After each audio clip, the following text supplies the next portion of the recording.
Welcome back everyone to another episode of Tyler's Fishing Post. We are out here today, Lake Eustis, but we're actually gonna be fishing a little bit of Lake Harris today as well. It's getting that time of year, it's getting hot again. Fish are gonna be getting on brush piles like crazy. So we're gonna be attempting to fish every single fish attractor on Lake Harris on a super windy day.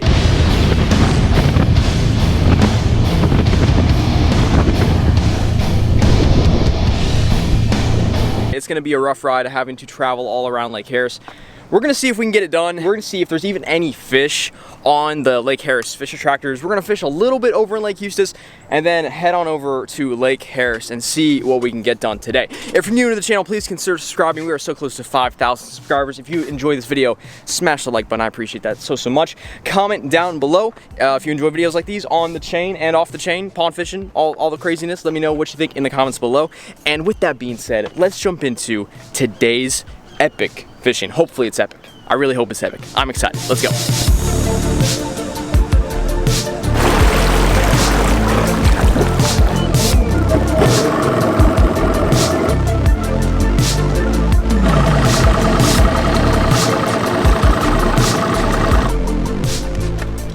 Alrighty y'all, first little spot of the day we're gonna stop on. Start with the old, the old go-to, see what happens. Thanks, Carl. Appreciate you, man.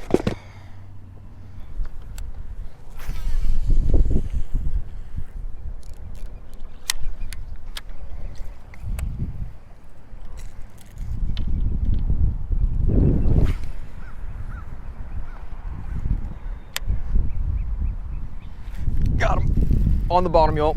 Just on the bottom with the drop shot. That was crazy. Oh, that's a better one, too. Get up here. First fish of the day. Let's go. Oh, nice. Nice 2-pounder right there. I've been throwing everything in these fish, guys. Worm, they don't want anything. Crankbait, tried like 3 different crankbaits so far, nothing. And then first cast with the drop shot, just threw it out there and let it sit for just a few seconds and picked it up and he had it. That's a good, nice quality fish right there. Heck yeah. Sorry I only have the one GoPro angle still. I'm still currently working on getting a second GoPro. Oh, my GoPro! But if you all happen to find my GoPro in the Door Canal, I would appreciate getting that SD card back for sure. So, I don't think we have any more of the finesse worms that I just lost. Oh, boom, right there, y'all.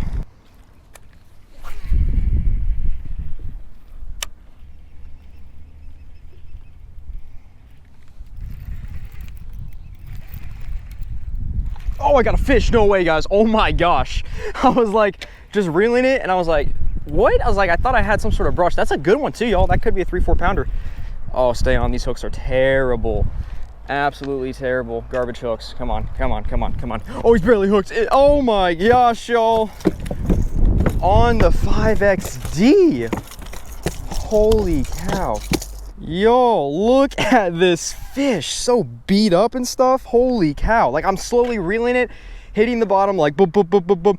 And then it just loads up and I'm like, oh, I might have some brush or a rock or something. I start reeling it. I'm like, this feels really weird. And then he comes up and jumps. Look at that. That's like a solid 3-pounder, I'd say. Awesome fish. Look at that. Oh, his face is bleeding a little bit. Heck yeah. Nice little release. And there he goes.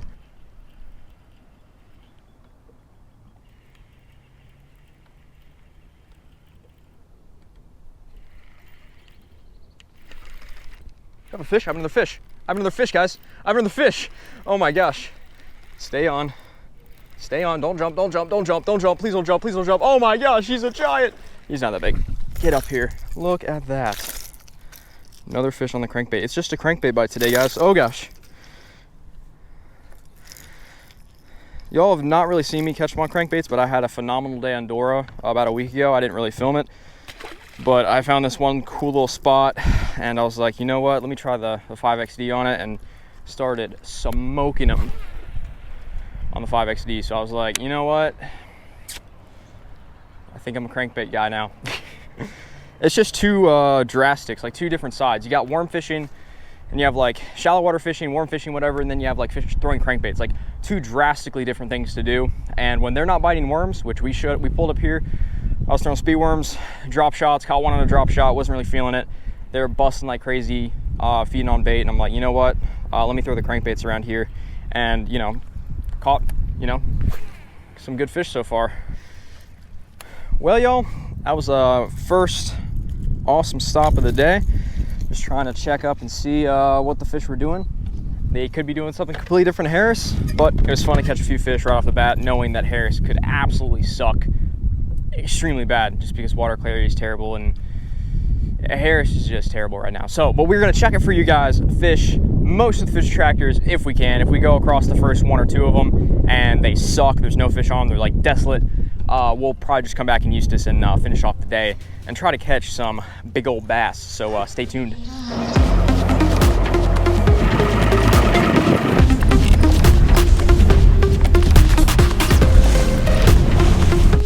Well, guys, made it to Lake Harris, and it's looking pretty terrible, quite honestly. It's looking pretty bad. We just went over the first fish attractor right back that way, and we're gonna see if we can catch any fish on this guy. We'll have to wait and see.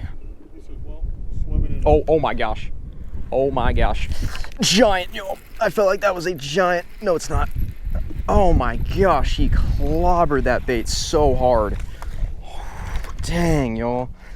We're actually gonna move right now from this fish tractor to another fish tractor because it's like 12 foot, y'all. It's like 12 foot deep here.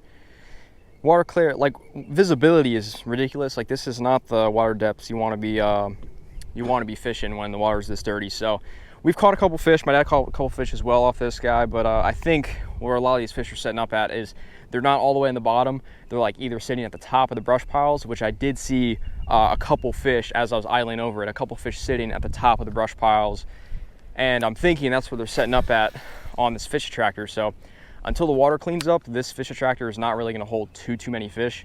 I think they're gonna have like a couple fish here and there, but it's not gonna be anything crazy. We've been fishing here for about 30 minutes to 45 minutes.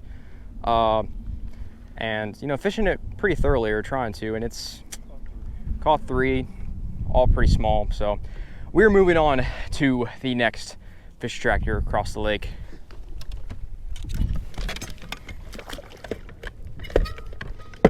Yo, I think there's a lot more fish on this fish attractor specifically. I just lost one because it is only about an 8 to, oh, that is a giant.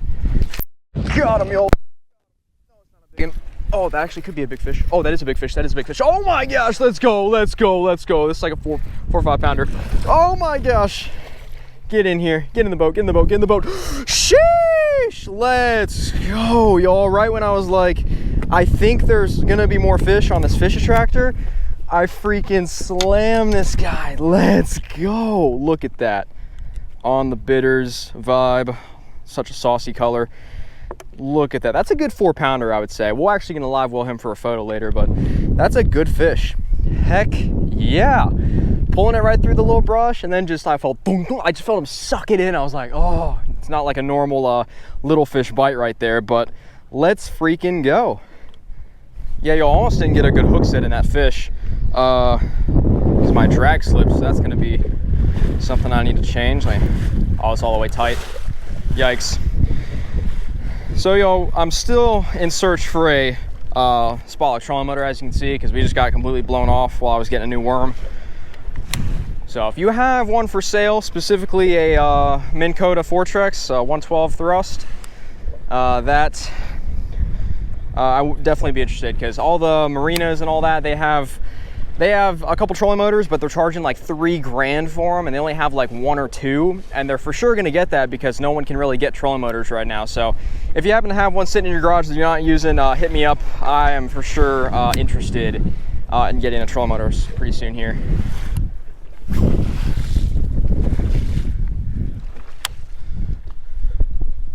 Got him, y'all. That's another giant. No, it's not. Oh gosh, that's a good one though. Look at that. Look at that. It's a nice solid 1.5 to 2 pound fish. Oh, I almost tongue hooked him. Look at that. That came so close to getting tongue hooked. Nice, y'all. Another fish. My dad's got one on the fish attractor. It's about the same size as mine. Sheesh. Well, I can't believe I doubted, guys. I cannot believe I doubted the old fish attractors. It's just that time of year, you know? We're getting really hotter days now, and they are just starting to move out on the fish attractors. There's normally always fish on the fish attractors. There's like resident fish, kind of like canals. But then you get those certain times of year where you got just all the fish just congregating to them. And it's so awesome. So, and there's like no one out here either. There's like not a whole lot of fishermen fishing out here. They're all fishing the bank. They are missing out. Well, y'all, I think we're gonna do it in this wind. It is pretty gnarly trying to drive the trolling motor in this wind. It's pretty crazy, but we have been catching fish. So I think we're gonna do it. We're gonna fish every fish attractor on Lake Harris today. It's been pretty nuts. We've caught fish on the first 2 fish attractors we fished. So to me, that just says I gotta fulfill this challenge. But we are on the calm side of the lake right now. This is the calm side, this wind. We have to go through this death that way to fish. I think we fished 1, 2, and then we still have to fish 3, 4, 5, maybe 6, 7. Yeah, so we have to fish potentially 5 more fish attractors to complete this challenge. We have about 3-4 hours of daylight left, and we have to battle this wind. Oh my gosh, guys, it's so freaking windy. This is like way worse than the other fish attractor. It's 12 foot deep here, so it's on the deeper side. We're definitely gonna give this a chance and see what happens. Alrighty, y'all, last cast on the sky. It was a valiant effort fishing this fish attractor, even though it is in 12, 13 foot of water, which is like 1 or 2 foot deeper than the first fish attractor we stopped on and struggled to catch fish off of. So this guy, I don't think has much hope for us because I held over it. I didn't really see any fish on it.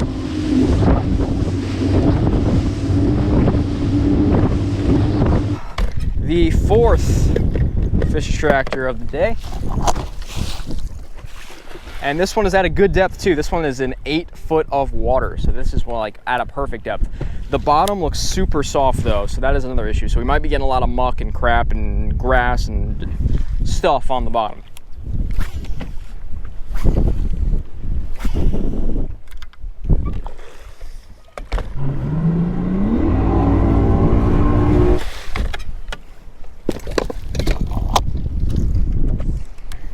Y'all, we have this fish attractor, and then we have the last one, which we have to make the treacherous run across the lake to Johnson's Point. It's gonna not be a fun ride.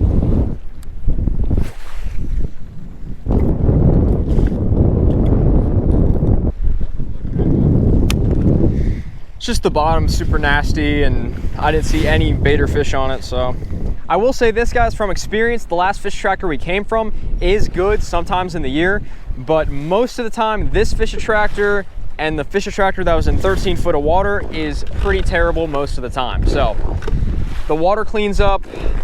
Those fish attractors could be good, but it's mainly the first 2 that we fished are the best fish attractors out here that hold fish all the time. So these guys, however, absolutely suck, and that is why we're gonna move on to the very last fish attractor, running straight into these waves across the lake right there. It's gonna be brutal, but I'm doing it for you guys, so please subscribe.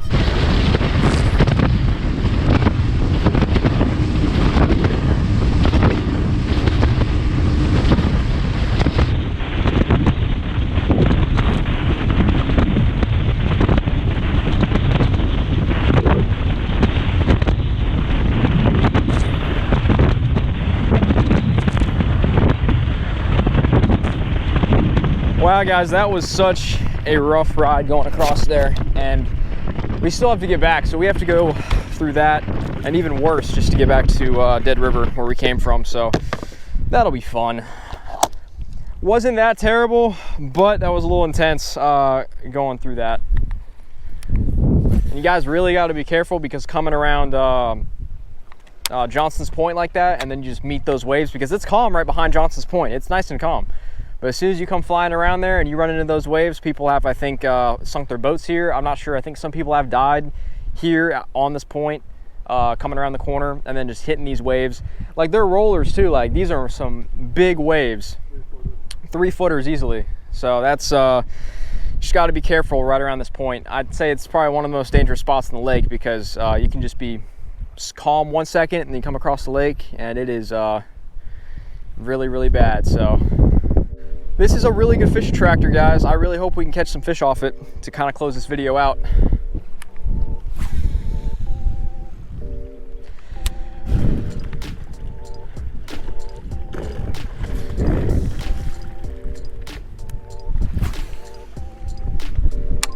Well, yo, that's gonna wrap it up for today's video. I hope you enjoyed. We fished every single fish attractor on Lake Harris today, leaving it off at Johnson's Point on such a windy day. The first 2 fish attractors we fished and caught them on, those are the 2 that the fish will get on first when summer starts. When summer is starting and it's getting really hot, the fish will move on those fish attractors first. And then as middle of summer, they'll start to get on the rest of these fish attractors as well. So that's why the last 4 I think we fished aren't really that good beginning of summer, but as soon as summer starts picking up, the fish will be on these fish attractors 1000%. So I'm glad we were able to check them today to see what was going down, to see where the fish are and what fish attractors they were on. So it was really cool.